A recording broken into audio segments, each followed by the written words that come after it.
Oke, sekarang kita mau bahas satu contoh. Sebetulnya banyak contoh-contoh lain yang kalian bisa baca ya.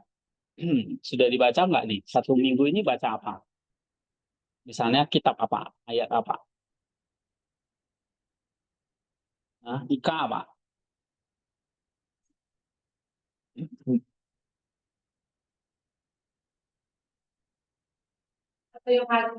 Satu Yohanes. Lalu apa lagi? Saya kasih eh, tentang salib. Terus satu Tesalonika ya. Nah, ini ada banyak contoh-contoh lain. Kalian perhatikan. eh,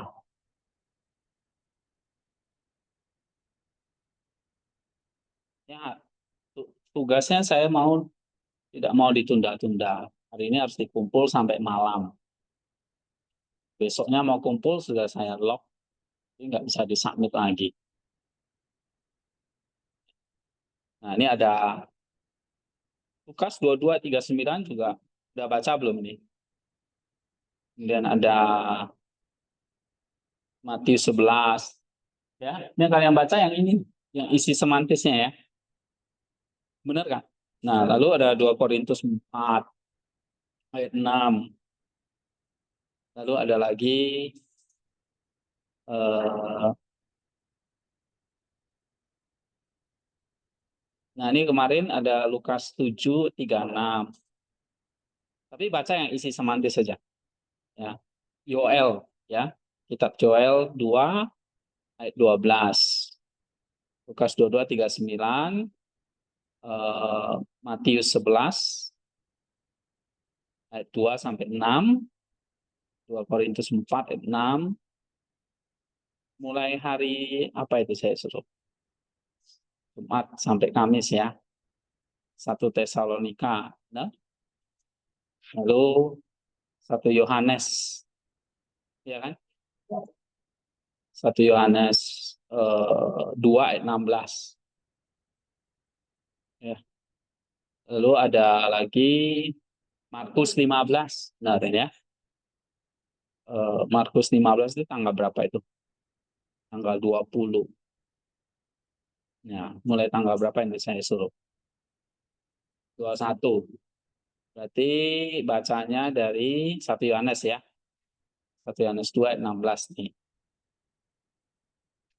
Nah, ini kan semantik kontennya, ini surface-nya, ini deep-nya. Deep-nya itu pikiran kita manusia, ini tanpa ada campur dari pokoknya pikiran kamu secara murni. Ini deep structure. Ya, deep structure itu berarti ada di langkah ke-6 atau lapisan kedua. Nah, deep structure itu apa? Dari hasil survei structure itu kamu cari maknanya apa menurut kamu. Jangan dulu baca atau jangan dulu campur dengan Christ Center atau eklesial ya atau yang lain-lain. Tapi pemahamanmu sendiri. Itu namanya deep structure atau pikiran manusia. Nah, kamu waktu baca ini kamu lihat contohnya. Oh, 1 Yohanes itu menggambarkan gini gini gini gini yang kamu pahami. Nah, baru nanti kamu cari Christ Center dukungan dari kitab suci. Nah, ini contohnya ya. Terus kamu cari misalnya dari Agustinus. Ini lihat aja di Catena Bible ini websitenya ya, catenabible.com. Pernah buka nggak website ini? Pasti sering ya. Waktu kalian bikin khotbah, saya lihat banyak yang ngutip dari sini. Oke, nah setelah itu baru kamu kerjakan analisisnya, ya. Nah, analisisnya ada di sini nih sebetulnya. Nih, dari Agustinus. Ini Agustinus kan ngomong panjang ya. Nih. Nah, kamu kasih analisisnya ini dia. Ini bagus nih analisis dia. penjelasan dia. Analisis ini kamu bikin sendiri. Ini kerjaan nus ini level kognitif. Eklesial, Christ Center, deep structure itu level kognitif atau level nus. Jadi kalau kita bahas di sini mana nih? Nih, konsep teologis di level kognitif atau nus ini. Jadi kita masih di sini. Nah, belum ke afektif atau psikomotorik. Nah, kalau afektif itu di langkah ke-8, afektif. Ya. Lalu nanti psikomotoriknya langkah ke-9. Nah, kita masih di level 2, langkah 6 dan 7. Langkah 6 dan 7 itu berarti di level kognitif atau nus. Nah, level nusnya itu kayak gimana? Ini pikiran manusia, dengan kitab suci, Agustinus. Nah, Agustinus bahasnya ini. Kamu ambil nanti di Catena Bible, sudah tersedia di situ, kamu tinggal terjemahkan, lalu kamu buat analisis ya. Nah, itu level nusnya. Terus kamu tarik kesimpulan. Nah, habis itu kamu sinergi 3 itu. Deep structure, Christ center, ecclesial. Sinergi itu berarti di langkah berapa? 6.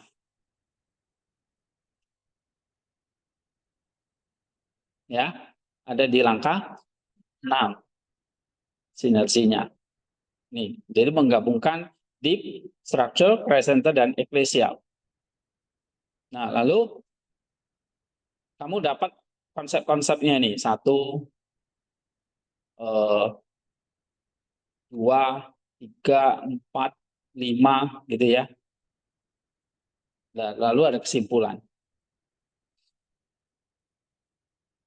Ya, ini 1, 2, 3, 4, 5 kesimpulan. Ya.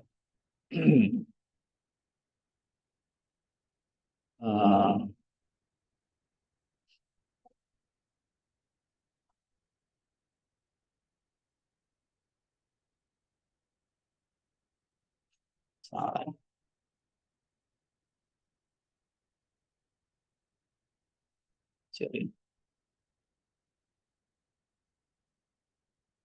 Nah, ini namanya konsepnya, konsep teologisnya. Ya.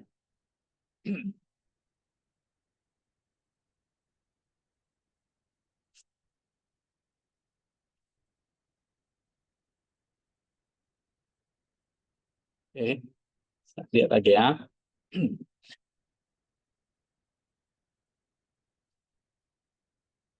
Nah, jadi ini kalau satu Yohanes gabungannya jadinya kayak gini. Inisialnya, analisisnya ada di sini, sintesisnya gini. Ya, jadi kamu nanti rumuskan poin-poinnya 1, 2, 3, 4, 5 konsepnya. Baru nanti kesimpulan itu berarti di konsep teologisnya ini. Oke. Nah, ini yang kamu perlu baca setiap hari supaya familiar. Kamu merasa kayak gini ya caranya. Wah, Bapak gereja pikirannya tuh kayak gini ya. Yang selama ini saya nggak kepikiran nih. Saya nggak ngerti nih, jadi paham. Jadi paham, jadi kepikiran, dapat hal-hal baru, insight, ya. Itu namanya kerja apa? Kerja nus, level kognitif. Oke. Nah,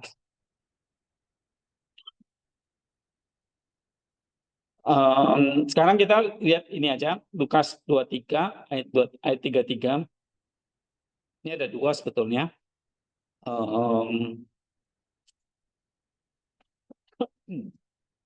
Yang Bapak gereja itu ada beberapa ya. Lukas 23 ayat 33 itu satu dari Ambrosius, nih Ambrosius, Athanasius, dan Agustinus. Ini ada 3. Ini semua saya sudah share di grup loh. Kalau saya bikin pasti saya share. Kalian lihat di blog aja. Kalau nggak ada WA. Nah, ini terus ada lagi Ambrosius, Athanasius, Agustinus ya. Nih. Oke. Yang ini analisis dan personalnya aja. Yang lengkapnya yang isi semantisnya.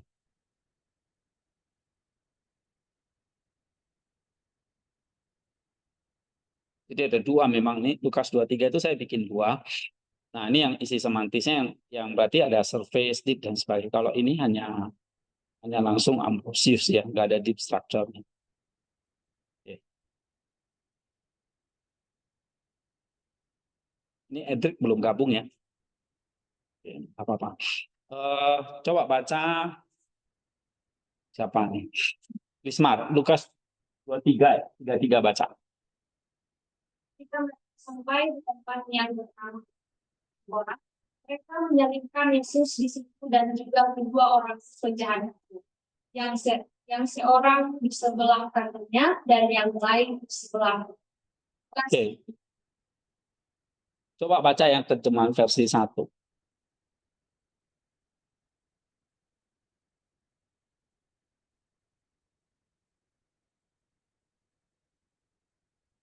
Lukas 23 ayat 33.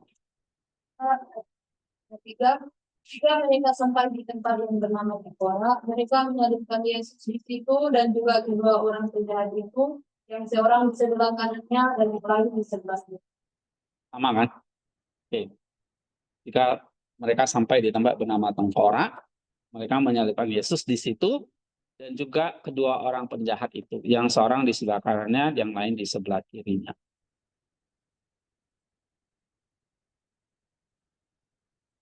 Oke. Nah, ini ada komentar-komentarnya ya. Itu nanti di eklesialnya. Nah, kalau menurut kamu, apa yang kamu pikirkan tentang ini? Kita coba mulai dari, ini kan survei structure-nya ya. Anggaplah ini terjemahannya, kita udah dapat.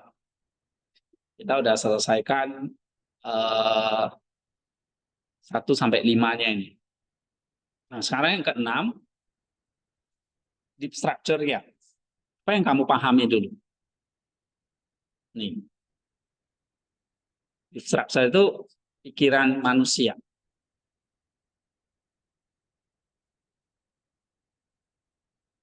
Dari ayat ini itu. Coba kasih pendapat. Kau pikir dulu. 1-2 menit.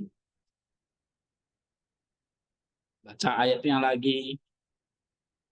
Terus kamu kasih pendapat.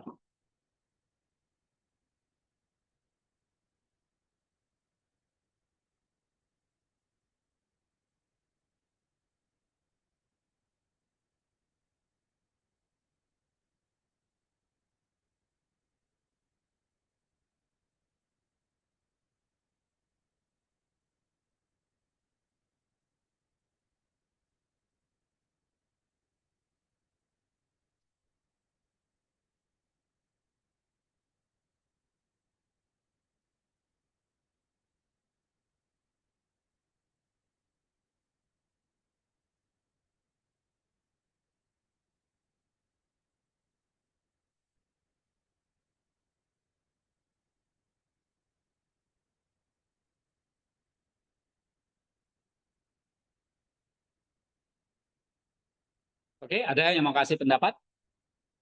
Coba. Generasi, apa pendapatmu? Enggak ditunjuk. Oke. Jadi lebih kepada apa?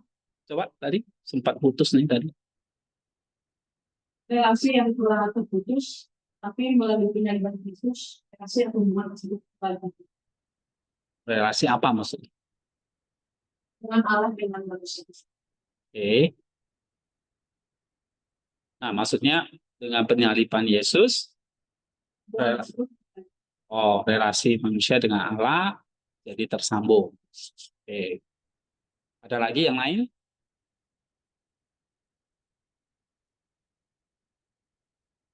Kan kamu baca ayat, langsung kamu harus berpikir kan di sini gini.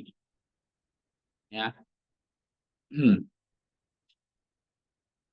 Nah, membaca atau mendengar firman Allah pertama berada di level kognitif, di pemikiran manusia atau konsep manusia. Manusia berpikir melalui nusnya. Nah, atau inti dari roh manusia yang kemudian disampaikan ke otak manusia sehingga dari otak muncul konsep atau ide atau pengertian tentang firman Allah yang dibaca atau didengar. Nah, konsep kamu apa tentang ini? Ide kamu. Tadi Hartono apa? Pikiran saya pegang voice ke temporal ya dalam arti itu adalah tempat pertemuan yang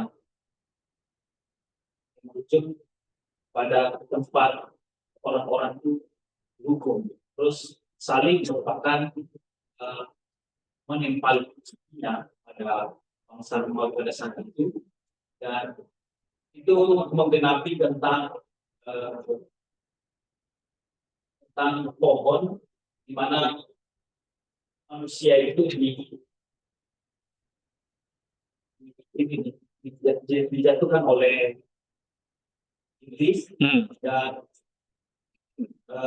dengan Yesus Kristus yang tergantung di kayu salib manusia dipulihkan dengan darah yang tercurah di tanah dengan darah yang tercurah di satu tanah itu orang-orang yang telah mati di situ diselamatkan. Oke, jadi kesimpulannya apa? Jadi kesimpulannya itu keajaiban Tuhan Yesus Kristus memiliki makna yang sangat dalam di mana di Bukit Tengkorak itu banyak sekali orang-orang berdosa yang telah dihukum mati di situ dan dengan kedatangan Yesus Kristus dia menyucikan orang-orang yang ada di situ dan menyelamatkan mereka. Oke.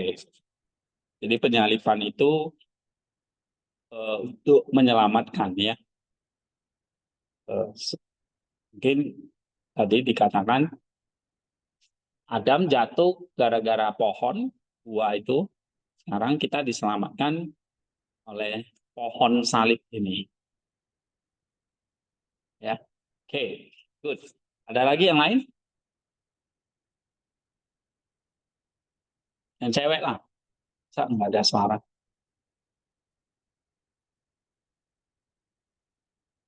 Coba Marsha. Saya suka panggil yang belakang-belakang. Makanya di depan itu pasti aman. Makanya jangan duduk di belakang. Marsha.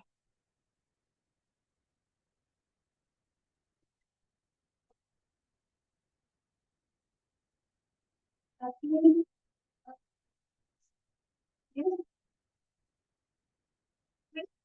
itu karena untuk kemuliaan kita.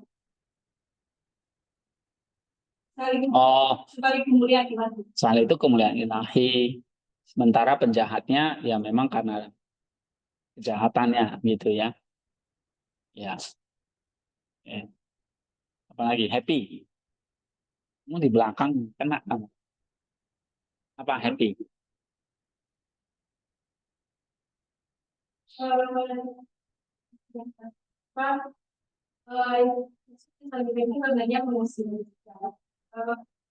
Ada hal yang belum kita ketahui, ternyata salib itu ada makna kan yang dekat kayak bentuk katakanlah. Yang dasar itu ternyata itu menandakan bahwa Yesus itu menjadi kita.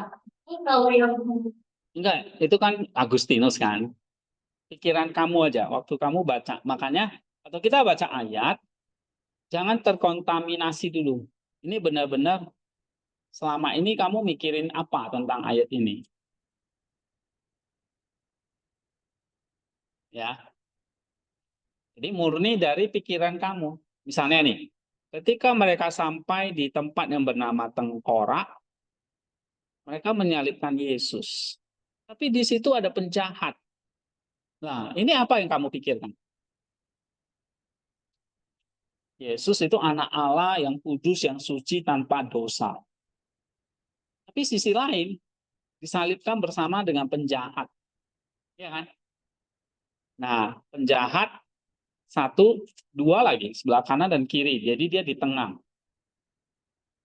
Kamu lihat, Yesus itu anak Allah, jadi manusia, berarti yang Allah, kudus, suci, disalibkan bersama dengan penjahat.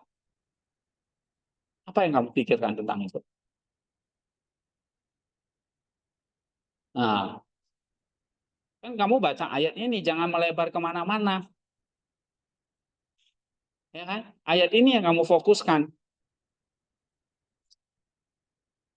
Saya bukan Yesus Kristus itu menunjukkan kepada kita bahwa Yesus itu meskipun dia anak Allah, dia itu kita rendah hati. Dan juga dia tidak hanya bergaul dengan orang saja, kita bisa melihat dia juga bermaksud.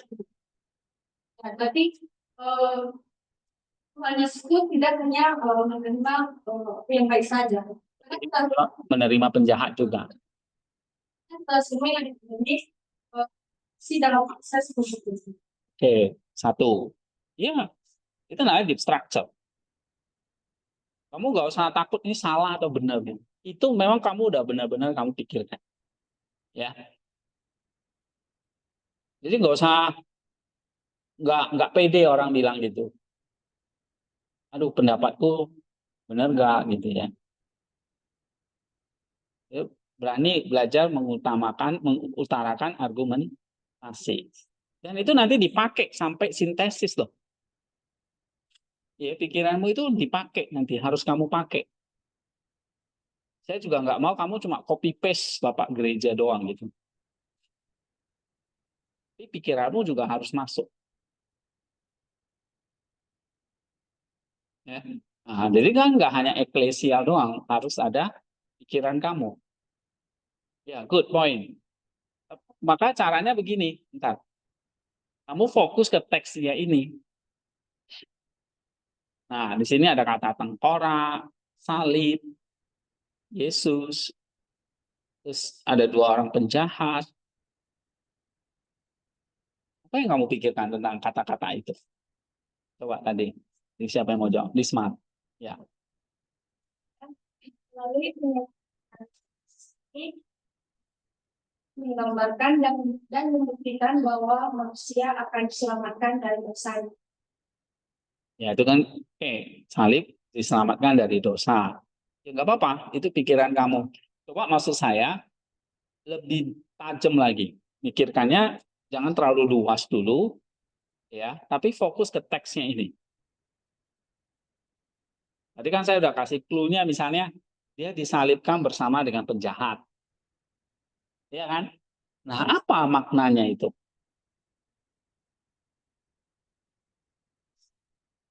Coba. Ya, Hartono lagi. Menurut saya makna dari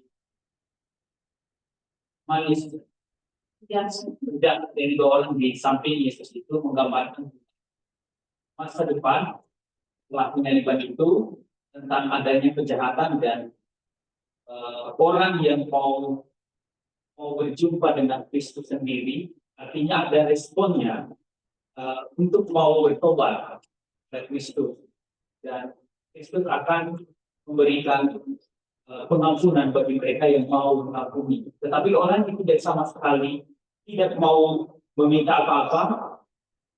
Oh, berarti karena disalibkan bersama penjahat, berarti harus ada respon pertobatan. Ya. Untuk berjumpa dengan Yesus. Oke, good point. Ya. Manusia jahat, sehingga untuk ketemu dengan Yesus ya harus berubah dulu. Pertobatan. Oke, ada lagi? Ya. Tiga salib ini menggambarkan orang tiga salib ini menggambarkan terus tiga salib ini menggambarkan kan yang dua jet ini Apa? kan yang dua jet ini baru Yesus. Menunjukkan kepada kita lalu dengan cara itu kita harus berusaha. Maksudnya kan? Ada mau mikul maksudnya gimana tadi? Coba ulangi. Pertama mereka bertiga ini menunjukkan simbol kebangkitan Kristus. Iya. Yang kedua menggambarkan menyatu dengan Tuhan kita harus seperti orang jahat. Sampai dulu harus hindari. Oh, jadi penjahat itu menggambarkan ada salib yang harus dipikul karena kita jahat ya. Ada salib yang harus kita pikul. Ya, kayak tadi ya, ada pertobatan ya. Ya, ada salib yang harus kita pikul karena ya kita jahat gitu. Itu ya maksudnya. Oke. Ya, oke. Ada lagi? Ya, email. Saya bukan bernama Tempora itu digambarkan sebagai dimana dunia ini semakin gelap oleh adanya sedeksa. Terus Yesus disalibkan dan ditempatkan di tengah-tengah itu melambangkan bahwa Yesus hadir di tengah-tengah kedua hal itu untuk menerangi. Jadi tenang. Di tengah itu berarti kayak dia jadi menerangi gitu ya. Dua penjahat itu. Tapi yang satu nggak bertobat. Satu bertobat. Nah, itu, berarti ini harus ada respon gitu ya. Oke, itu namanya pikiran kita dulu. Ya. Jadi setiap ayat itu kamu bisa kasih pendapatmu. Itu namanya deep structure-nya. Ya, jadi pendapat-pendapat kalian sudah bagus. Oke. Caranya adalah kamu lihat, misalnya nanti kan di Bible Box itu ya, kamu lihat, kamu udah terjemahkan, kamu udah ngerti ayatnya ini, kata-kata kuncinya apa di situ, ya. Misalnya, ini fokusnya ya, jangan kemana-mana dulu. Kayak tadi, kayak generasi tiba-tiba lompat ke relasi gitu. Nah, terlalu jauh dulu. Tapi fokus aja. Misalnya nih, kok tadi menarik di tempat di tengkorak, ini tempat apa ya? Yesus kok disalib di situ? Tempat yang sangat apa ini? Gelap. Namanya aja tengkorak gitu ya. Ini menunjukkan maut, kematian misalnya. Yesus disalibkan di tempat yang iya, supaya yang gelap ini nanti diterangi dengan kuasa ilahi. Nah, kan pikiran kita harus main di situ. Lalu dia disalibkan dengan penjahat. Artinya apa? Mau tadi jelasin. Ini gitu. Ya, satu lagi. Siapa lagi? Krisman. Krisman biasanya ada ide. Ini saya dapat tentang sinimal tentang penyaliban ini suatu hal yang perlu saya gumurin. Kenapa selama ini salib itu menurut saya hanya sebagai simbol untuk kita rayakan, untuk sebagai simbol untuk apa namanya sebagai pedoman kita, tetapi makna salib itu menunjukkan kita berhubung dengan Tuhan, berrelasi lagi dengan Tuhan. Karena di mana tentang penyaliban ini ketika Yesus Kristus disalib di Golgota, kan ada orang penjahat itu, satu sebelah kiri tidak bertobat, sebelah kanan bertobat. Nah, makna di antara itu ternyata Tuhan yang mengampuni orang yang mau bertobat dengan dia, tapi orang yang satu itu karena tidak mau bertobat, dan sehingga Yesus Kristus tidak ada respon dengan orang yang sebelah kiri, Pak. Tapi yang dia respon itu adalah orang yang sebelah kanan, karena dia merasakan dia benar-benar dia berbuat dosa, dan sehingga Yesus yang mengampuni orang yang berbuat dosa itu, Pak. Dan adanya kesadaran orang sebelah kanan, Pak. Adanya kesadaran, adanya kerendahan hati, adanya mengikuti Yesus, walaupun pada akhirnya nanti mereka sama-sama menikah, tapi secara pas mereka itu yang mengikuti Tuhan Yesus seperti itu. Ya, intinya ada respon ya untuk menanggapi kasih Allah misalnya begitu. Oke, ada lagi?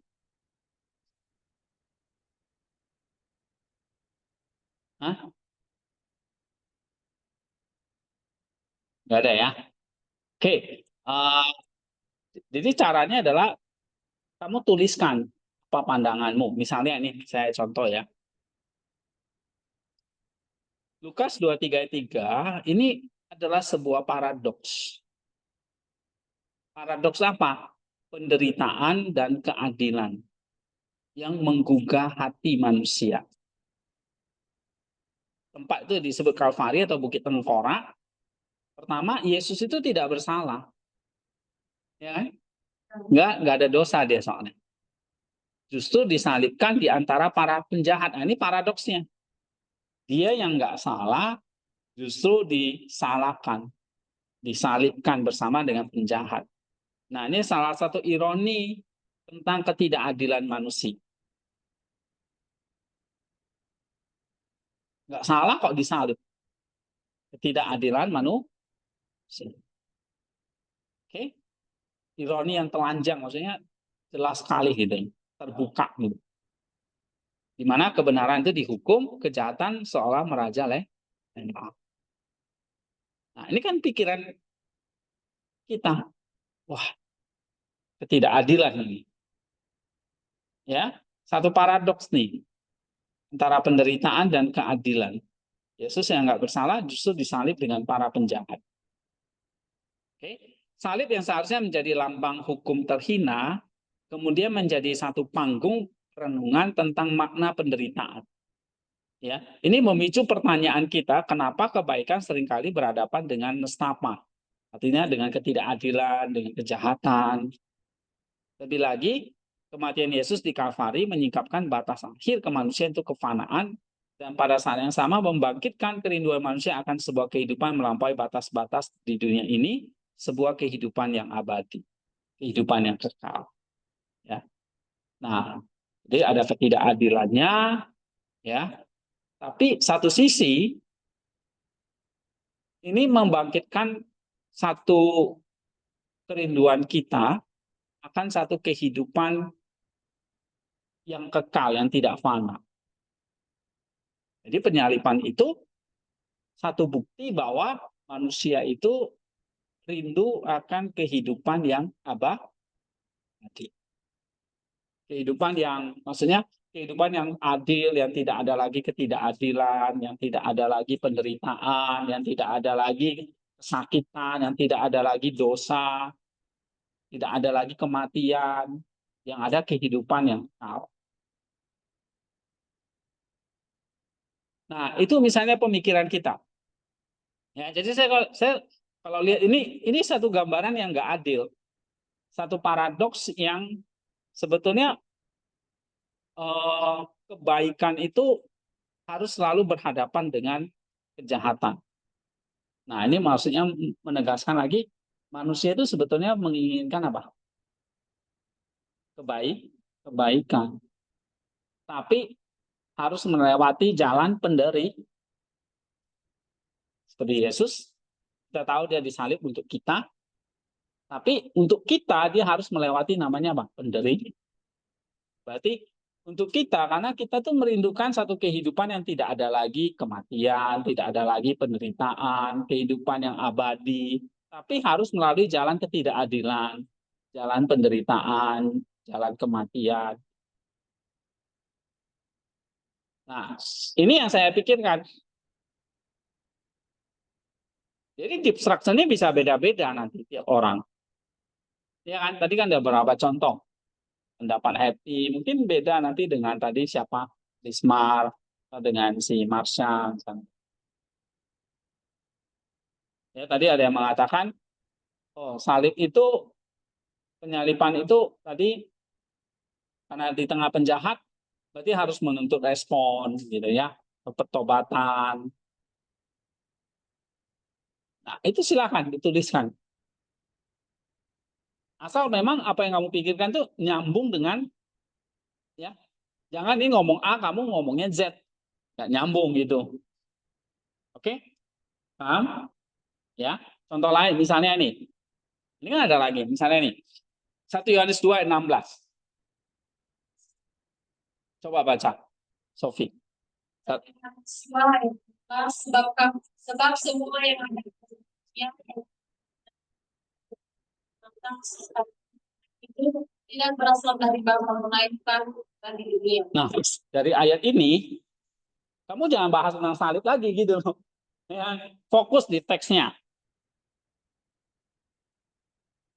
Apa yang kamu pikirkan? Walaupun kalian sudah baca ya, tapi ini sekarang coba pikiranmu.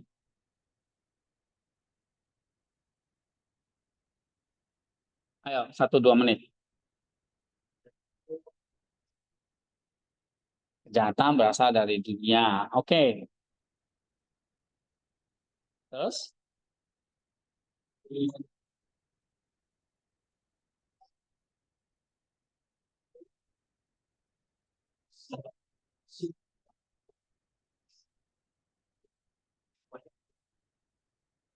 Oke. Semua kejahatan, keinginan daging berasal dari dunia. Iya, good. Ada lagi yang lain? Coba, Sarfan.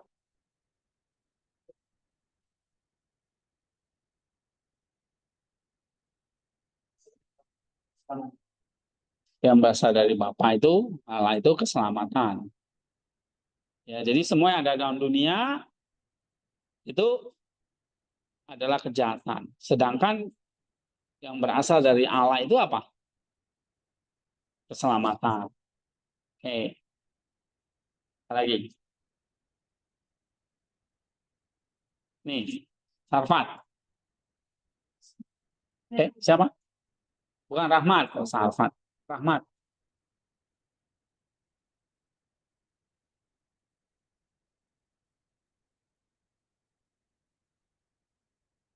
Atau Helmi, enggak ada.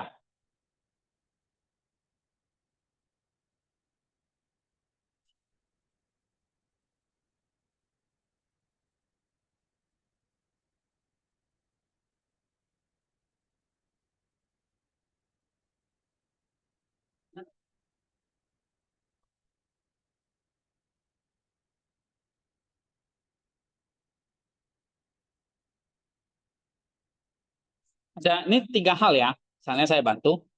Daging, mata, keangkuhan. Nah, itu katakannya itu ada di dalam dunia atau melainkan dari dunia, bukan dari Bapa. Kan gitu kan? Dari situ kamu mikirin apa?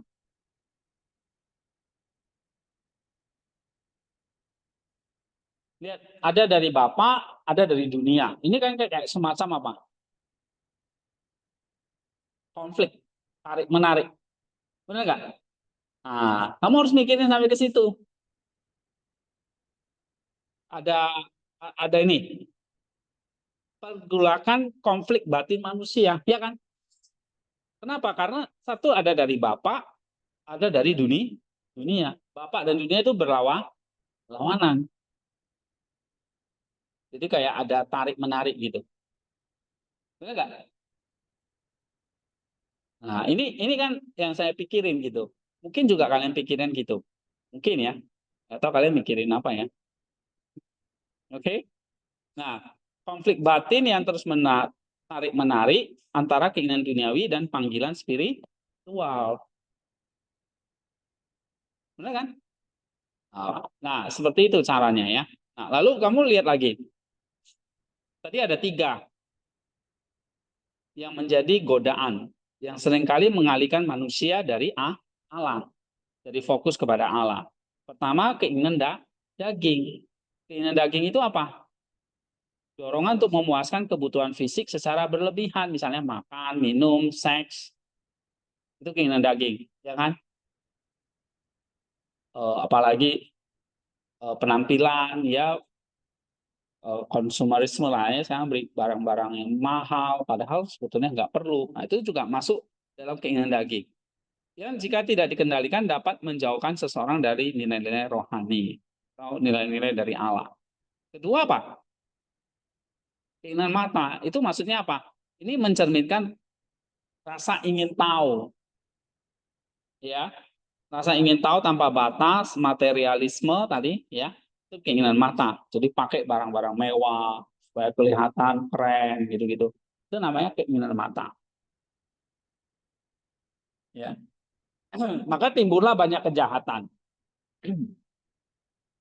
Kalau keinginan daging itu yang paling bawah, misalnya makan, minum, seks. Nggak ada makan, nggak ada minum, nggak ada seks, itu ya. Itu paling bawah. Terus naik lagi, ini kayak hobi, materialisme, obsesi pada hal-hal yang spektakuler seperti kekayaan, hiburan, kekuasaan. Nah, ini kedua. Yang ketiga lebih tinggi lagi, keangkuhan hidup. Nah, ini ambisi untuk meraih status, pengakuan, kemuliaan diri atas orang lain yang seringkali menjadi akar dari kesombongan dan pemujaan diri sendiri. Jadi ambisi-ambisi pribadi itu namanya keangkuhan hidup. Kalau keinginan mata kayak materialisme, obsesi, kekayaan, hiburan, kekuasaan itu. Ya.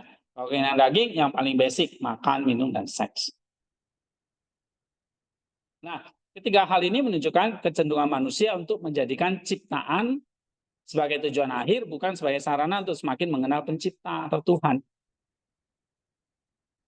Karena apa? Karena dia sudah konsentrasinya ke tadi tiga itu, daging, mata, dan keangkuhan hidup. Maka menjadikan apa? Ciptaan itu sebagai tujuan akhir. Bukan Allahnya, bukan penciptanya. Ya, maka kalau konteks modern itu kan muncullah idola-idola gitu ya. Mau idol apa? Bisa barang, bisa tokoh tertentu. Ini ada Indonesian Idol, ya, American Idol. Ikuti nggak itu? Ada acara itu ya, American Idol gitu. Nggak tahu. Hah? Indonesian Idol gitu? Tahu kan? Pura-pura nggak tahu. Nggak, maksud saya bukan ke situ, tapi ada kata idol-idol itu hati-hati, karena itu kita bisa jatuh dalam apa? Kecenderungan, keangkuhan hidup atau keinginan mata. Kenapa? Karena manusia jadi lebih memilih menyembah kesenangan, pengetahuan atau pencapaian diri daripada menyembah Allah. Ya, kesenangan ini daging, pengetahuan, pengetahuan ini kayak keinginan mata, pencapaian diri ini kayak keangkuhan hidup. Nah, melalui ini kita diajak untuk merefleksikan kembali prioritas hidup kita dan mengarahkan hati kepada Tuhan sebagai pusat segala sesuatu. Jadi kalau saya lihat ayat ini, Allah itu harusnya jadi pusat segala sesuatu. Bapak itu. Tapi sekarang teralihkan oleh dunia yang isinya tiga itu. Mata, daging, dan keangkuhan.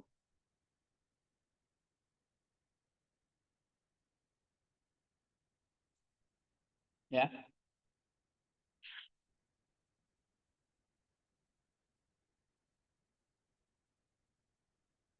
Oke, coba contoh lain.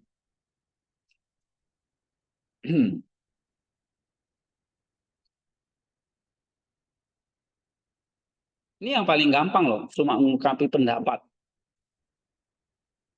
Kalau ini aja nggak pede, kalian gimana nanti langkah yang kedua, Christ Center Ecclesia. Nih, sekarang ini udah baca belum? 1 Tesalonika 4. Oke, coba baca ini. Ika. 1 Tesalonika 4 ayat 13. Selanjutnya, kami tidak mau saudara-saudara bahwa kami tidak kamu tidak mengakui tentang mereka yang meninggal, supaya kamu jangan berduka cita seperti orang-orang lain yang tidak mempunyai pengharapan. Nah, ini tentang duka cita. Tentang mereka yang meninggal, kamu jangan berduka cita seperti orang-orang atau seperti mereka yang tidak punya pengharapan. Dari ayat ini apa yang kamu pikirkan?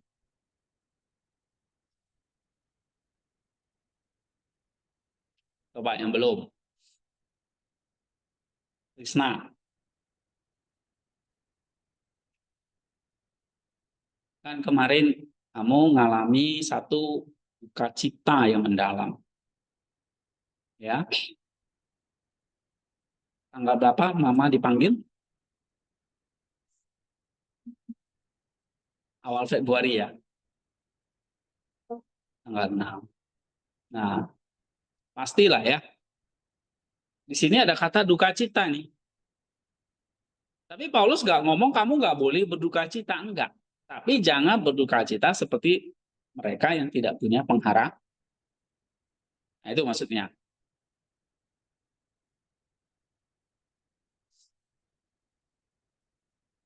Nah, mungkin coba ini pengalaman seperti kayak Risna ini. Ya, kamu eh, mahasiswa teologi atau kita di sini pasti mengalami yang namanya duka cita. Kematian bisa ibu kita, orang tua kita, atau saudara kita yang ditinggal, ya kan? Nah, dari ayat ini kamu belajar apa?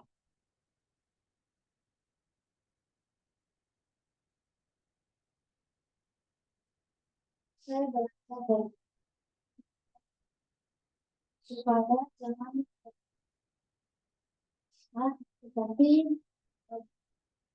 besar itu adalah harapan kita, eh, harapan kita kepada Tuhan lebih lebih mendalam lagi, dan bahwa orang yang meninggal itu tidak mengetahui bahwa kamu tidak mengetahui tentang mereka yang meninggal. Supaya kamu jangan berduka cita seperti orang-orang lain yang tidak punya pengharapan. Oke, tadi ada satu poin bagus, tidak meratap berkepanjangan. Ya, terus dengan kematian itu kita jadi diperkuat gitu ya tentang pengharapan. Berarti ada pengharapan di balik kematian. Ya kan? Nah, pengharapan apa? Misalnya apa? Ada pengharapan apa ini? Kok kita dibilang jangan meratap terus seperti orang yang nggak punya pengharapan. Berarti kan ini kita nggak meratap karena kita punya harapan. Justru dengan kematian itu kita diperkuat oleh pengharapan itu. Tadi Arisna itu ya. Nah, pengharapan apa?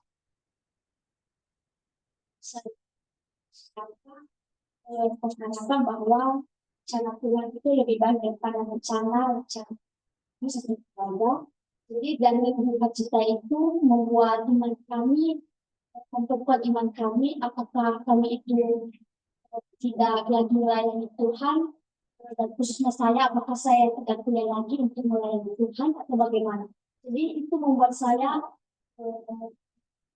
memberikan pilihan mana yang apakah hubungan yang kamu mau itu semakin berlarut-larut dari cita-cita itu dan tidak mau kuliah, tidak mau melayani Tuhan, dan imanmu tidak lagi seperti dulu, atau semakin memperkuat iman dan semakin mencari Tuhan dalam kehidupanmu. Iya. Jadi ternyata lewat duka cita itu bisa membuat kita itu bimbang tentang pengharapan Tuhan ya, tentang janji Tuhan. Tapi setelah melewati itu ya, kadang ada yang melewati duka cita itu nggak cepat ya. Yang bisa cepat, ada yang bisa lama gitu ya.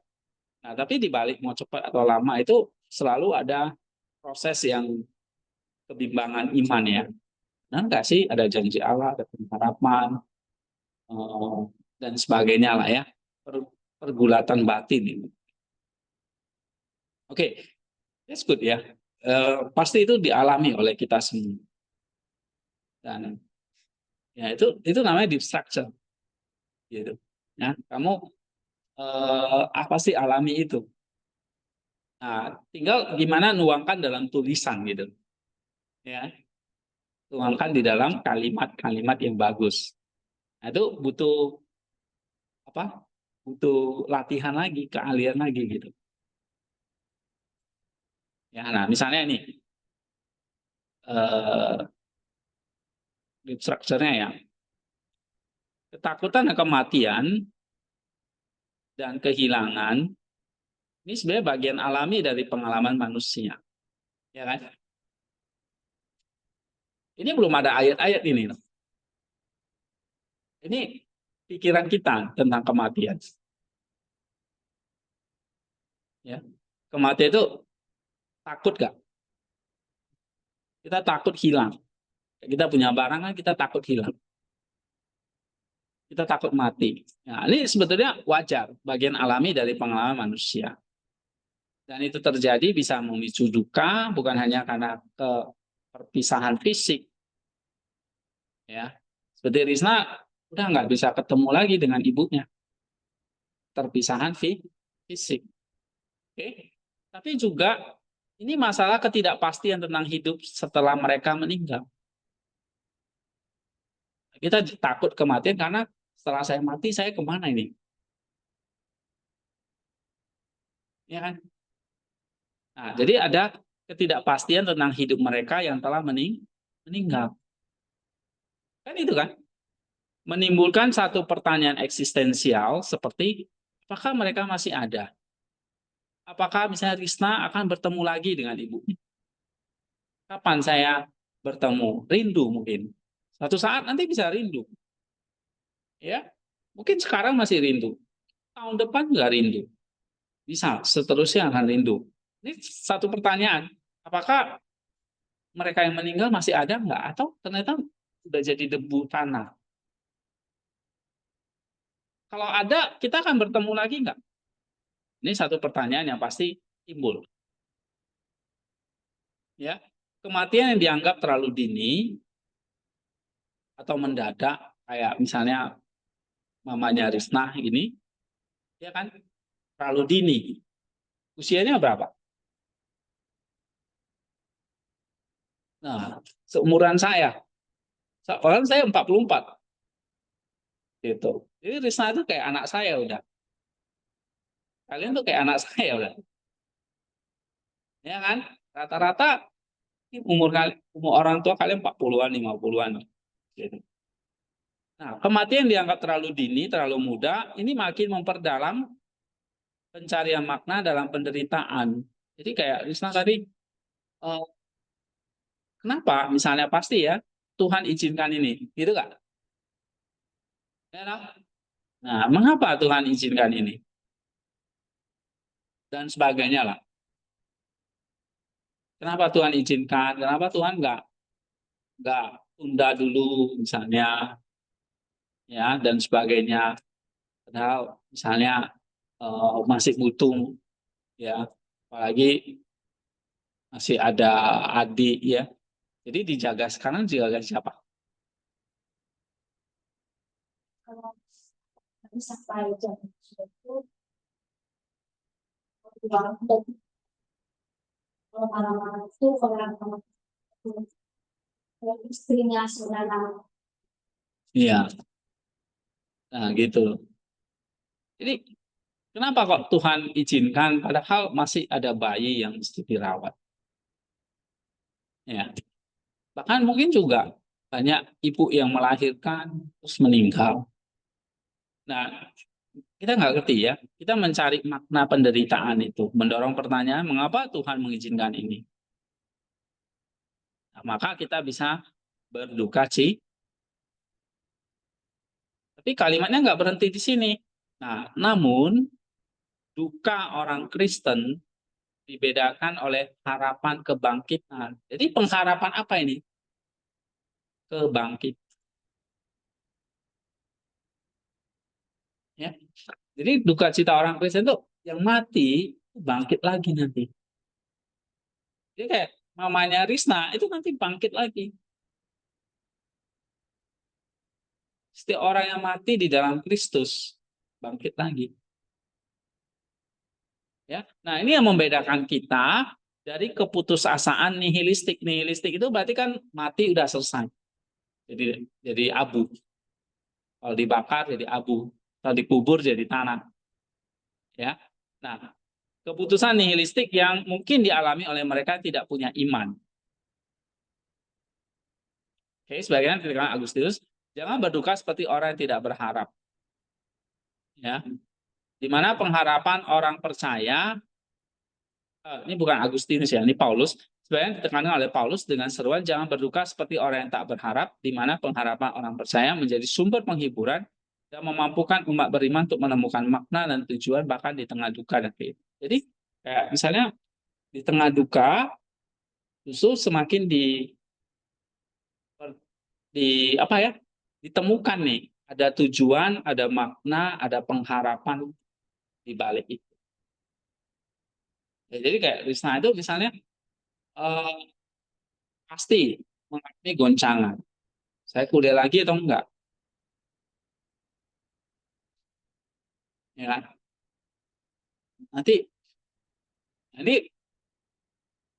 keputusan nih, pilihan. Nah, tapi firman Tuhan saya dalam Tesalonika kasih pengharapan.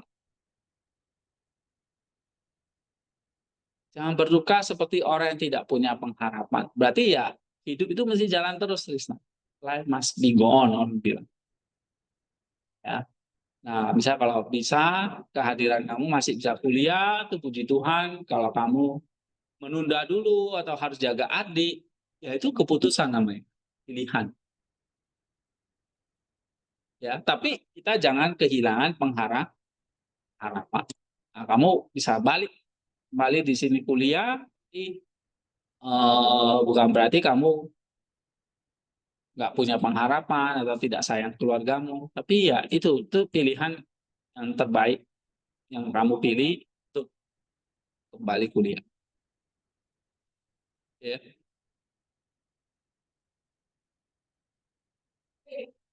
Nah, ini misalnya ini contoh. Paham nggak sekarang deep structure-nya? Hah? Ya. Jadi bikin deep structure-nya gitu.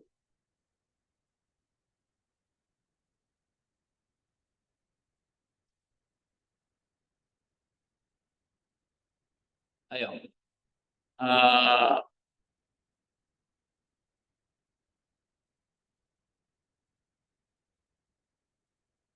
contoh lagi lah ya.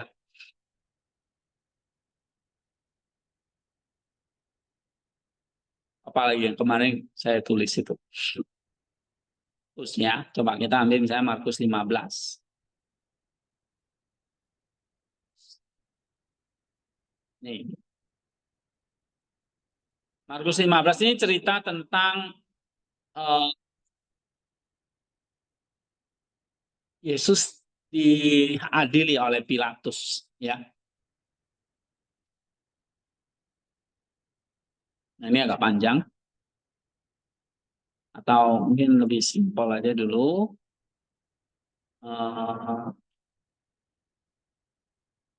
Mana lagi ya? Ini ya. 1 Yohanes 1, ini ya. Ayat 1 sampai 4. Nah, ini coba.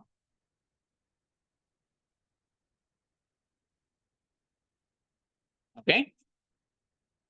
Coba baca start ini.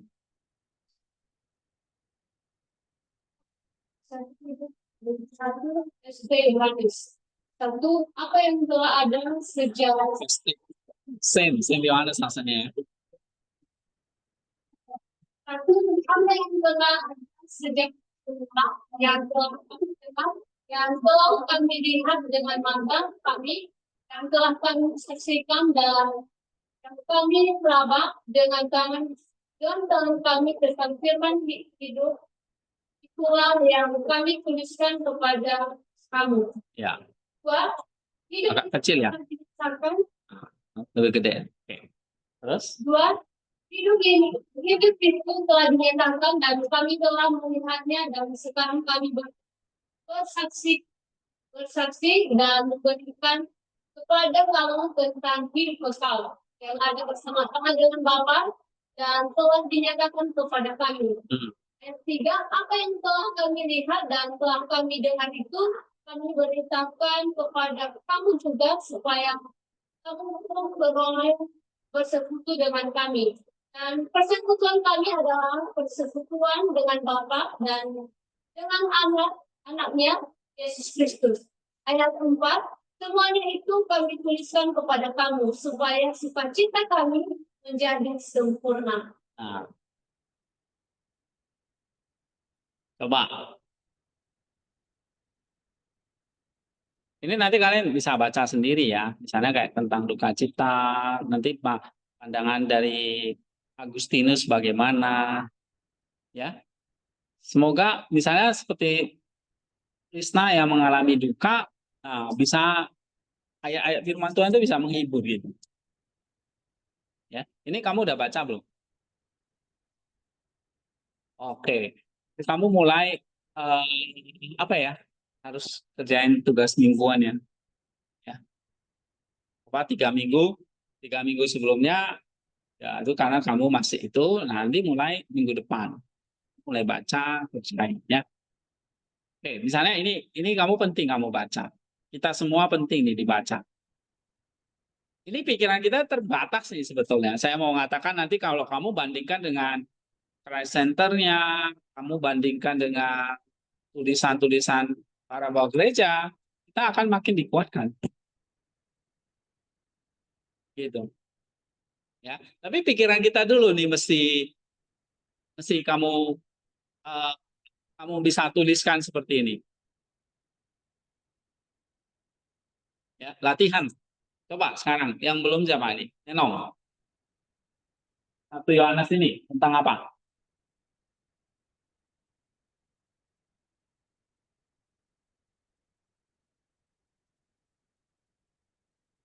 Jadi kalau saya tanya, apa deep structure-nya? Apa yang kamu pikirkan tentang ini? 4 ayat ini.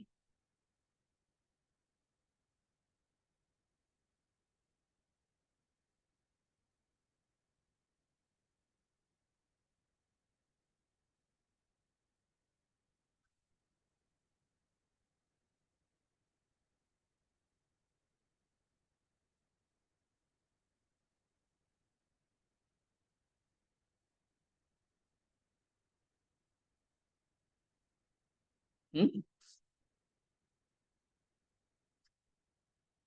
Ya, Tono.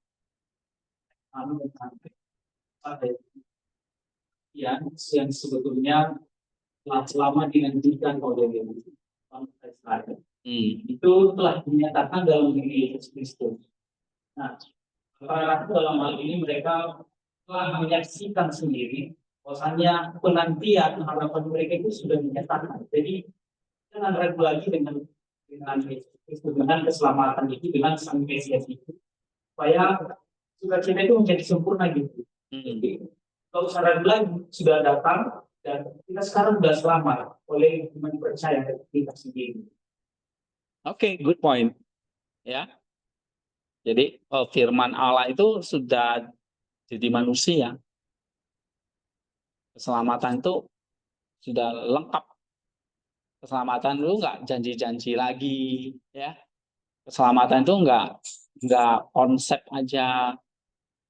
Keselamatan itu bukan cuma omong-omong ada orang, tapi udah lengkap nih jadi daging, jadi manusia. Berarti keselamatan itu sudah tergenapi, penuh. Nah, itu kata Tono, ya. Karena dia udah jadi manusia yang bisa didengar, dilihat, disaksikan, disentuh bahkan. Oke, good point. Apa lagi?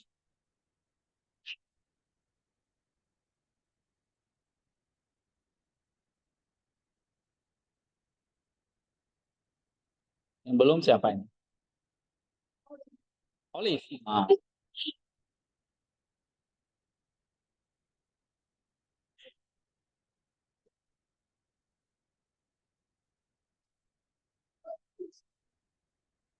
apa Olive?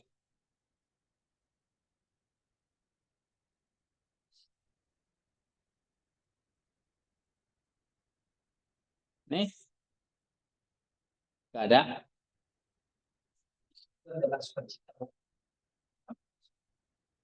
Iman itu sukacita. Terus, nah di sini kan dikatakan ada sukacita, lalu ada persekutuan, ya kan? Ada hidup kekal, ada firman hidup. Jadi akhirnya kalau makin panjang makin sulit ini. Oke. Kamu Ika apa? Kamu kan belum. Sendiri Hmm. kayak pandang jadi itu juga mau kita semangat kita bahwa kita aja yang enggak hidup sama Yesus dan orang pada dulu tuh orang-orang percaya pada mereka percaya jadi ini ditulis untuk kita untuk mengingat kepada kita bahwa mereka telah melihat menyaksikan telah meraba Tuhan Yesus dan mereka kembali ingin menyampaikan kepada kita supaya kita juga bisa percaya dan bisa tahu tentang persekutuan supaya kita Oh. Jadi mengajarkan bahwa Yesus itu gak usah ragu gitu ya, bahwa Yesus itu benar jadi manusia dan keselamatan kita tuh terjamin gitu ya. Maksudnya gitu ya, untuk orang-orang sekarang yang nggak bisa melihat karena ada kesaksian orang-orang dulu yang menjamin itu. Oke, nah itu salah satu poin juga, ya kan?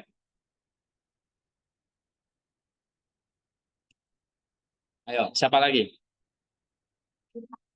Hah? Lintang. Oh, Lintang. Apa Lentang? Namamu unik juga, Lentang. Lestania. Dipanggil Lentang. Untung nggak Lintang. Apa Lestania? Lentang.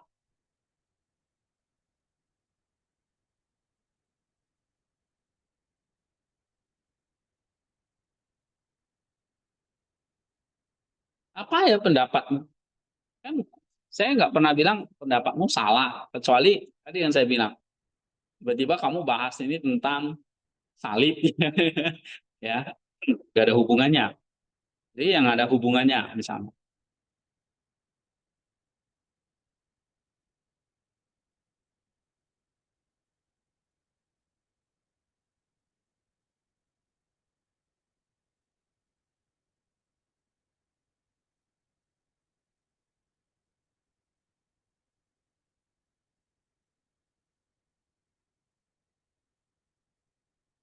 Sofi atau ada yang lain? Ya, Rahmat.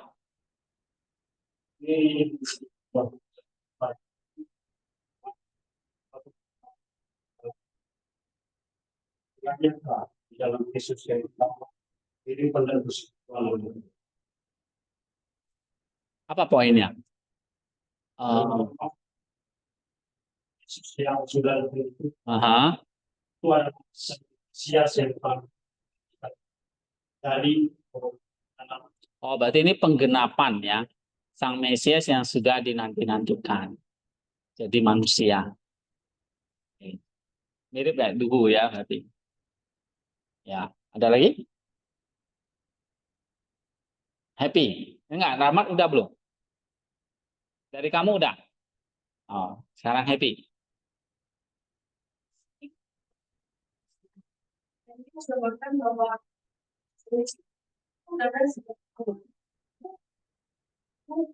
adalah kita berinformasi menjadi mungkin beras itu banyak di luar baik Facebook ini mereka tidak bisa melihat menolak tapi dengan informasinya itu mereka itu dapat percaya dan kalau itu memberitakan kepada kita kita juga dapat memberitakan kepada orang lain tidak berhenti tidak berhenti kepada kita saja itu adalah kelihatan persekutuan berarti kita dapat memberitakan dalam persekutuan kita baik di komunitas gereja maupun dimanapun kita melayani supaya bukan hanya kita saja yang mengalami sukacita ini tapi banyak orang yang mengalami.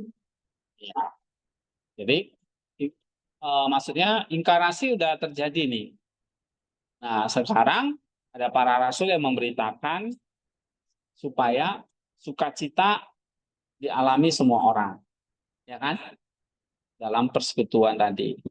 Oke, nah itu kan pikiran-pikiran kalian itu dirumuskan, ditulis gitu.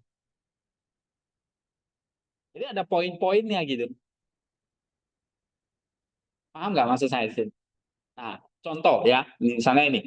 Nah, ini kalau yang saya pikirkan, dalam kedalaman jiwa manusia, terpendam kerinduan yang mendalam akan pengalaman konkret dan bukti nyata dalam relasi dengan yang ilahi. Jadi, kita sebetulnya butuh apa? Yang sesuatu yang konkret. Benar nggak itu ya? Allah jadi manusia itu omong kosong atau apa? Ya, misalnya, kita kan nggak gampang percaya sama orang kan. Ada ada ada buktinya nggak? Misalnya gitu.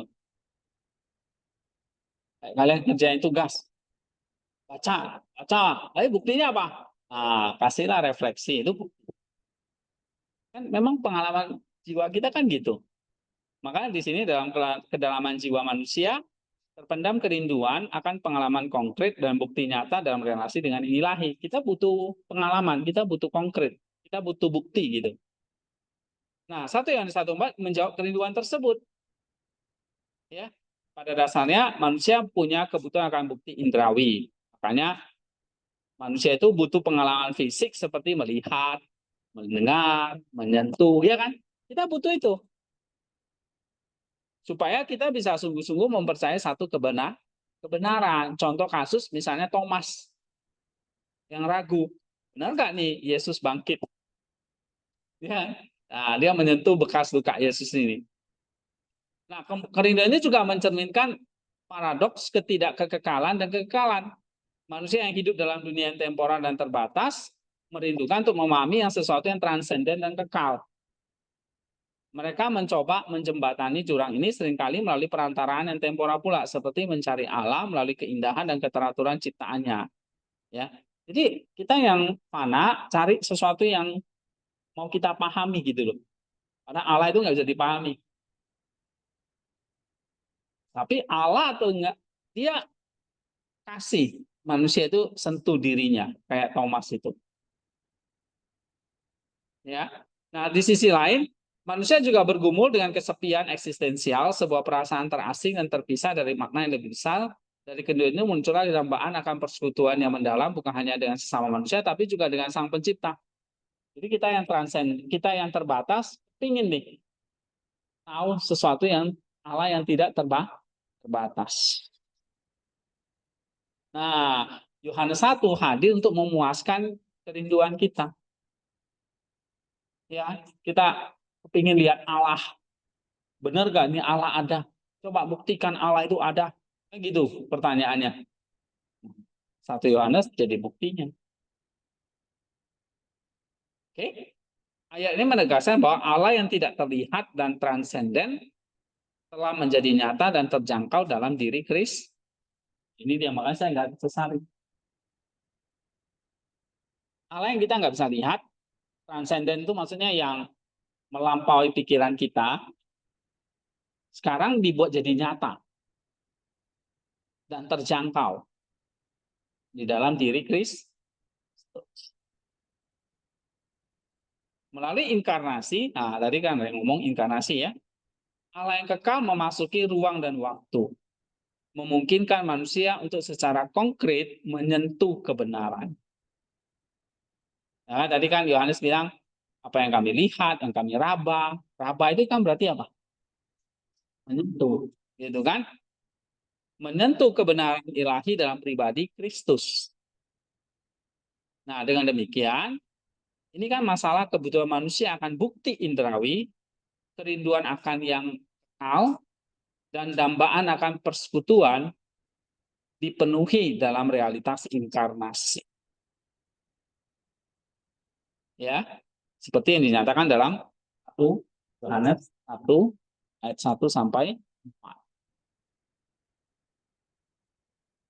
Nah, itu pikiran kita. Kamu tuangkan. Sebenarnya manusia rindu nih. Ingin rindu bukti yang konkret tentang Allah. Allah kasih tahu. Ya, supaya kamu dipenuhi sukacita. Ya, jadi kalau kerinduannya terjawab kan sukacita kan. Kamu misalnya rindu kampung halaman, kamu pulang pasti kita. Manusia dalam jiwa terdalamnya rindu apa? Melihat mana sih Allah? Kita nggak pernah lihat. 1 Yohanes 1 mengatakan Allah itu sudah dilihat oleh kami. Kami itu siapa? Iya. Allah udah kasih buktinya. Nah, harusnya kita dipenuhi sukacita. Jadi inkarnasi itu mendatangkan bukti dan sukacita. Nah, kamu bisa tulis gitu. Inkarnasi memenuhi kerinduan kita akan bukti. Dan itu mendatangkan sukacita. Misalnya. Oke? Nah, ini contoh-contoh ya tentang deep structure. Tapi langkah eksegesi kita itu bukan sampai di situ. Baru yang kedua kita lakukan apa? Setelah deep structure, kamu mulai belajar Christ Center. Nah, ini lebih sulit dikit. Oke? Christ Center, kan kamu udah baca nih contoh-contohnya. Maksudnya apa itu Christ Center? Hah? Dukungan dari kitab suci. Misalnya nih, Lukas 23 ayat 33. Ya.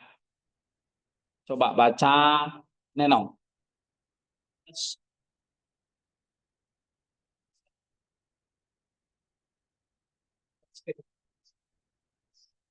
Sebuah pernyataan berlapis barulan.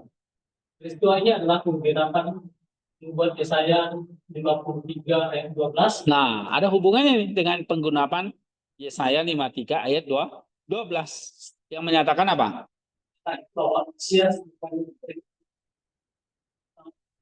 dikasihkan identitas Yesus sebagai hamba dalam kita seperti yang telah dibuatkan. Nah, itu satu. Oke, coba kita buka ya. Lukas 23 atau kalian bisa search di sini.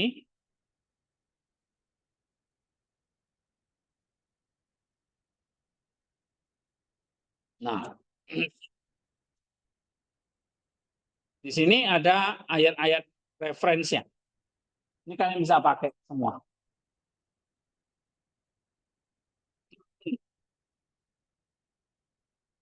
Misalnya Mazmur 22. Paling dekat, misalnya kalau dengan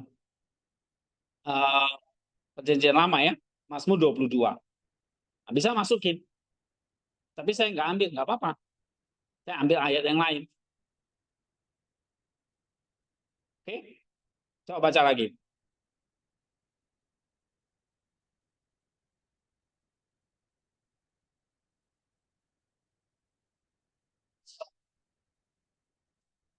Itu merupakan Kristus untuk membenahi semua kata kepadaku. Ayat 12 ayat 32. Ya. Nah, ada Yohanes 12:32. Ya, terus Kemenangan atas tahun yang terujuk melalui kerendahan dan kepanan Yerusalem.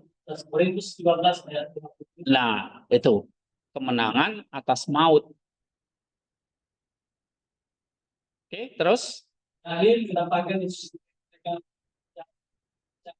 solidaritasnya yang batas dengan makanan berdosa dan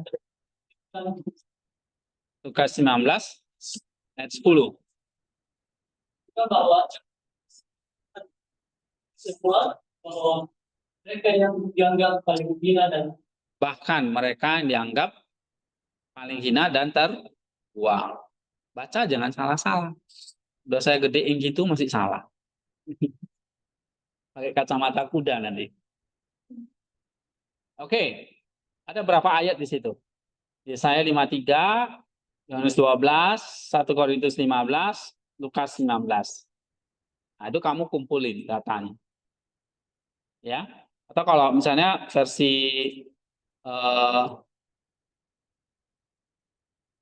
versi datanya, versi web box-nya, misalnya kamu kaitkan nih, misalnya dengan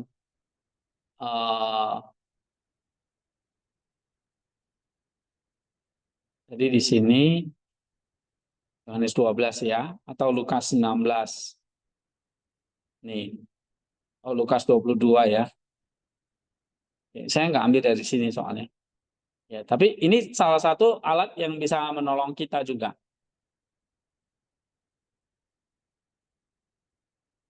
Misalnya Markus 15 itu juga sama ya. Matius 27, Yohanes 19 itu ayat yang sama. Kalau misalnya dikaitkan dengan Mazmur itu bagus, ya. Atau misalnya kata tengkorak ini di sebelah kiri ya. Sekarang kita lihat di sebelah kiri, misalnya kata krainion, yaitu artinya tengkorak. Kamu klik kiri, search on lemma. Nah, nanti itu ada muncul nih, ya, nih. Yohanes 19 itu juga muncul, ya. Lalu di dua raja-raja, oke, hakim-hakim.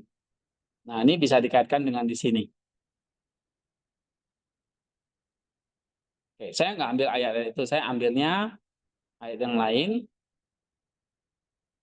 Misalnya saya kaitkan ini nanti dengan 1 Korintus 15 ayat 55.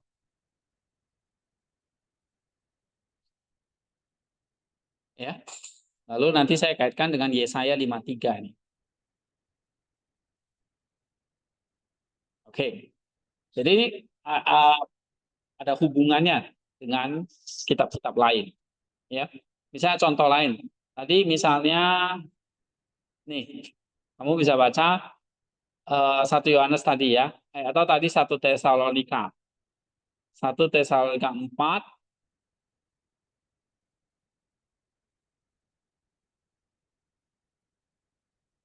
ayat 3. Bukan. Ayat berapa tadi? 13 ya. Nih. Nah, ini kamu bisa lihat di sini banyak muncul, ya. Nah, di sebelah kanannya. Nah, kalau di sini kamu lihat kayak senternya, misalnya 1 Tesalonika 14 hubungannya dengan apa? 1 Korintus 15 ayat 20. Ya. Lalu 1 Korintus 15 ayat 23. Lalu 1 Tesalonika 4 ayat 16. Nah, bisa lagi ambil Wahyu 1 ayat 17. Lalu Yohanes 14 ayat 3. Ya. Atau kamu juga bisa lihat di sini. Misalnya mau ambil Efesus 2:12 boleh. Oke. Atau ambil Roma 1 ayat 13, oke. Efesus 2 ayat 3 juga oke. 1 Tesalonika 5 ayat 6 juga oke. Ya, ini paling tidak ini lebih gampang nolong. Sudah ada. Ya. Kamu nggak usah bongkar-bongkar lagi, ini langsung dikasih tahu. Tinggal kamu kalau mau ambil ayat itu kamu nyusun kalimatnya nanti akan berbeda dengan ini. Karena ayatnya berbeda. Kan gitu. Nah, ini harus latihan lagi nyusunnya. Jadi cari dulu ayat-ayatnya, baca, terus susun kalimatannya. Sehingga jadi sambung semua. Contoh ya. Contoh misalnya tadi 1 Tesalonika 4:13 tentang duka cita tadi. Nah, ini perspektif Christ Center-nya. Coba baca wiki.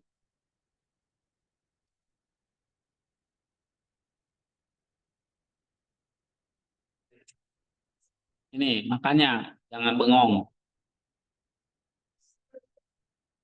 Perspektif yang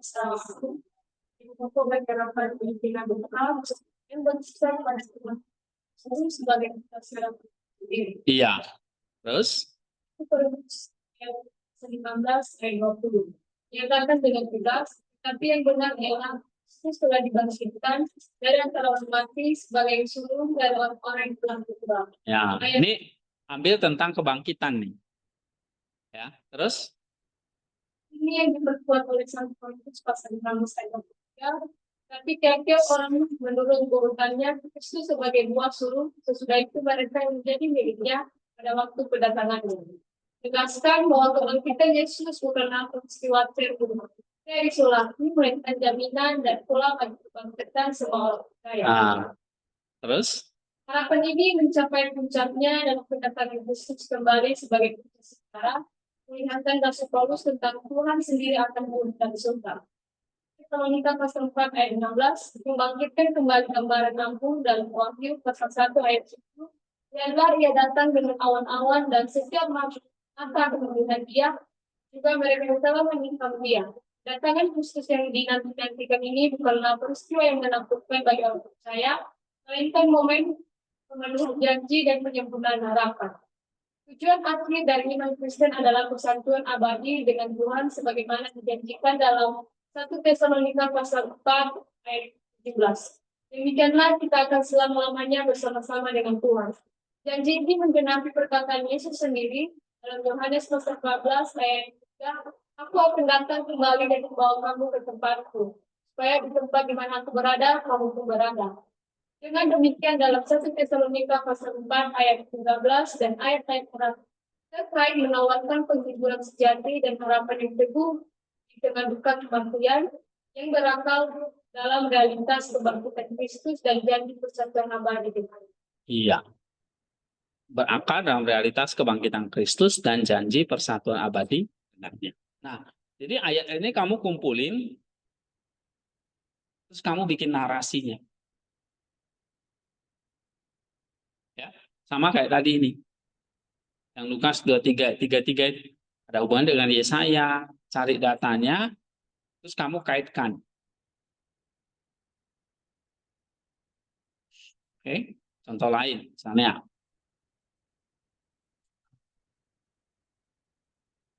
Ini 1 Yohanes 1 tadi ya. Nah, misalnya kayak inkarnasi ini kan firman jadi manusia kan ayatnya banyak. Yohanes 1 ayat 1 misalnya ya. Ini. 1 Yohanes 1 ayat 1. Nah, ini kan ada hubungannya dengan apa? Yohanes 1 ayat 14, Yohanes 1 ayat 1, ya kan? Kemudian Yohanes 20, 2 Petrus. Nah, kamu pilih beberapa ayat. Ya. Nih, saya ambil Yohanes 1 ayat 1, Yohanes 1 ayat 14, terus mana lagi? Yesaya 7, Yohanes 20, Yohanes 20, ini ya, di sini. 27 ya, saya ambilnya 29. Lalu ada lagi, udah itu ya.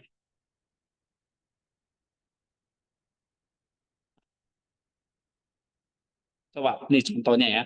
Baca lagi, Safat. Christ Center. Beragam dalam pengajaran kitab suci mengenai Kristus. Ini menegaskan bahwa firman yang menjadi manusia sebuah kebenaran sentral dalam iman Kristen, tetapi dalam diri Yesus. Sebagaimana Yohanes 1 ayat 1 dan 1 sampai 14. ayat 14 dan dengan jelas menyatakan Kristus adalah firman Tuhan yang mengambil rupa daging. Inkarnasi ini bukan sekedar peristiwa sejarah, tapi juga karya Allah untuk menyatakan dirinya sendiri dan manusia secara konkret dan jangkau. Melalui inkarnasi, sakralitas tubuh Kristus menjadi nyata. Fakta bahwa manusia dapat meraba Allah dalam 1 Yohanes ayat pasal 1 ayat 1 melalui sentuhan fisik kepada Yesus adalah penggenapan buat Yesaya pasal 7 ayat 14 dan penegasan Matius 1 ayat 3 tentang Immanuel. Allah menyertai kita. Walaupun demikian, Kitab Suci juga menekankan pentingnya iman tanpa melihat. Yesus sendiri memberkati mereka yang percaya meskipun tidak melihat. Yohanes pasal 20 ayat 29. Mengarahkan iman manusia untuk bertumbuh dari kebergantungan pada pengalaman visi menuju pemahaman dan penerimaan kebenaran. Pada akhirnya 1 Yohanes 1 ayat 1 sampai 4 menunjukkan kepada Kristus sebagai jembatan menuju persekutuan ilahi. Lalu dialah persekutuan antara manusia dan Bapa di puji Kristus. Yohanes pasal 1 ayat 3, hubungan yang sebelumnya terputus oleh dosa kini dibuka kembali. Dengan demikian perspektif presenter melihat 1 Yohanes 1 ayat 1 sampai 4 sebagai deklarasi kuat tentang ukuran sentral Kristus dan menyatakan Allah yang manusia dan berikan persekutuan yang hilang. Iya. Oke. Ini tentang persekutuan yang hilang. Dipulihkan di dalam Kristus yang menjadi Allah, lalu bisa menjangkau manusia dengan kasih bukti yang nyata tadi. Nah, tapi Christ Center-nya maksudnya apa di sini? 1 Yohanes 1 ayat 4 ini nggak berdiri sendiri, ada dukungan dari ayat-ayat yang lain. Nah, kamu kumpulin ayatnya terus kamu bikin narasinya. Itu. Contoh lain, misalnya lagi.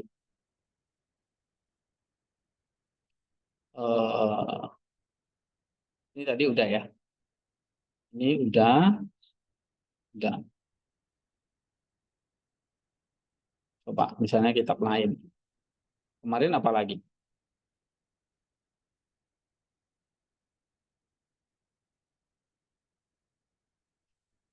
Yoel ya. Coba, Yoel 2 ayat 12. Coba baca siapa generasi. Oleh sebab itu,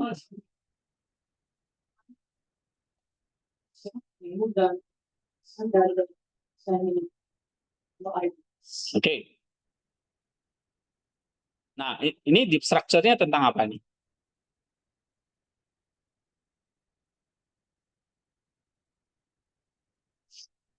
Ini.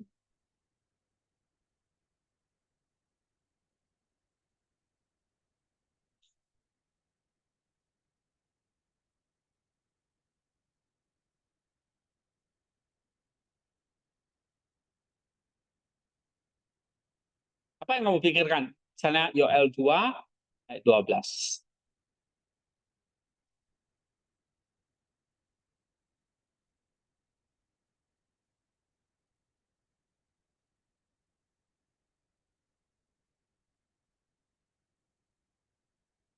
Nah, kalau ini kan tentang apa nih? Iya, tentang rasa bersalah, lalu ada pertobatan, ya kan? Jadi kayak ada konflik internal lah, di mana penyesalan selalu berjuang melawan kecenderungan untuk terus jatuh dalam dosa. Ya. Tapi sisi lain, manusia rindu dibebaskan dari cengkraman dosa, tapi selalu dibayangi keraguan, tidak pasti mengenai kemurahan ilahi. Benar nggak ya, Tuhan ampuni saya? Ya. Padahal firman Tuhan mengatakan kita disuruh meratap, berpuasa, dan berkabung karena dosa-dosa kita. Berbalik, kita disuruh berbalik. Berarti ini pergulatan antara konflik internal antara pergolakan batin antara rasa bersalah dan keputusasaan, tapi sisi lain kita tidak berdaya melawan godaan. Kita mau bertobat, tapi nggak berdaya, misalnya gitu. Nah, itu deep structure nih. Ya. Tapi ada Christ Center yang lain nggak? Misalnya ini Markus 1:15. Bertobatlah dan percayalah kepada Injil, ya kan? Lalu 1 Yohanes 1:9. Jika kita mengaku dosa kita, maka Ia setia dan adil untuk mengampuni segala dosa kita. Kalau 1:14 bahkan menegaskan kematian Yesus di kayu salib adalah jaminan pengampunan. Jadi nggak usah ragu. Ya, bahkan Kolose 2:15 melalui Kristus pemerintah-pemerintah, penguasa-penguasa telah dilucuti dan dijadikan tontonan umum dalam kemenangannya, menunjukkan bahwa kuasa iblis tidak berdaya di hadapan iman yang bersandar sepenuhnya kepada Kristus. Nah, ini ayat-ayat yang kita penting kita ambil ini.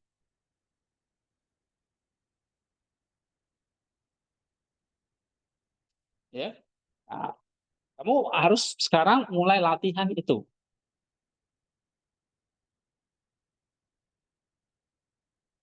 Kan udah banyak nih kamu lihat contoh-contohnya kan. Jadi hari ini kita belajar apa? Dua hal. Bikin deep structure, center. Jadi eksegesi saya mau mulai yang gampang dulu. Saya nggak mau mulai dari Yunaninya yang jelimet dulu nanti. Ya, mulai dari deep structure. Coba nanti saya kasih tugas mingguan, analisa deep structure ya. Lalu cari presenter ya. Nah, tuliskan satu paragraf seperti ini aja. Ini satu paragraf, satu paragraf. Ya, gitu. Nah, nanti presenternya udah bisa kita masuk ke eklesial. Kita mungkin baca Bapak Gereja siapa, ini misalnya Gembala Hermas, kita baca, coba lakukan analisis, cari poin-poinnya. Kalau kamu analisis itu kayak kamu ringkas poin-poinnya apa. Nah, nanti kalau udah mantap, ini kan banyak contoh lain ya, misalnya Lukas tadi ya, Lukas 23 kita baca Gregorius dari Nisa. Nih. Ya. Gregorius dari Nisa, lalu analisisnya ini dia. Kamu kasih komentar. Oke. Terus Chrysostomos. Nih, komentar dia kan. Ini kan diambil dari Catena Bible ini. Nah, Chrysostom ngomong apa ini? Terus kamu belajar menganalisisnya di sini. Nah, nanti kalau udah bisa, belajar sintesisnya. Menggabungkannya. Nanti kalau udah bisa, belajar buat konsep teologisnya, kesimpulannya. Nanti kalau udah bisa, bikin langkah ke personalnya, langkah ke-8. Aplikasi ke-9. Nah, nanti kalau udah bisa, bikin anagogiknya. Nanti kalau anagogiknya bisa, baru kita ke lapisan 1. Yunaninya. Ya, Yunaninya saya tahu tuh lebih sulit, makanya terakhir dulu. Yang gampang-gampang dulu. Kalau yang gampang nggak bisa, ya sudah. Selesai dah kalian. Oke, jadi latihan ya, nggak usah takut. Pelan-pelan ini dibaca dulu. Saya pikir sudah baca berapa minggu? Sudah 3 minggu ya. Jadi contoh-contohnya sudah banyak. Nah, minggu keempat, minggu depan, nanti saya kasih instruksinya. Sudah mungkin nanti ada yang baca punya saya lagi, ya. Kalau nggak ada yang baca soalnya. Ya. Jadi kalian rinci percobaannya. Uh, kalau di grup itu kan nggak ada yang baca, itu yang baca cuma kalian. Terus itu sebagai contoh. Nah, mungkin nanti kalian sudah harus bikin sendiri punya ayat kalian. Ambil contoh misalnya ayatnya 1 aja, bebas. Dari Mazmur oke, dari yang perjanjian baru ambil perjanjian baru ya. Yang perjanjian lama ambil perjanjian lama sesuai mata kuliahnya. Kalau 2 PL dan PB berarti harus bikin 2. Ya, harus bikin 2 ya. Karena dia 2 SKS langsung. 2 mata kuliah langsung. Kalau yang PB ambil yang contoh PB kan banyak. Satu-satu ayat aja nggak usah banyak-banyak. Tapi ayat yang penting lah. Ya, nah, kamu ambil dari Injil boleh, dari surat boleh, bebas. Oke, satu ayat misalnya nih Lukas 23:3. Ambil, terus mulai pelajari deep structure centernya.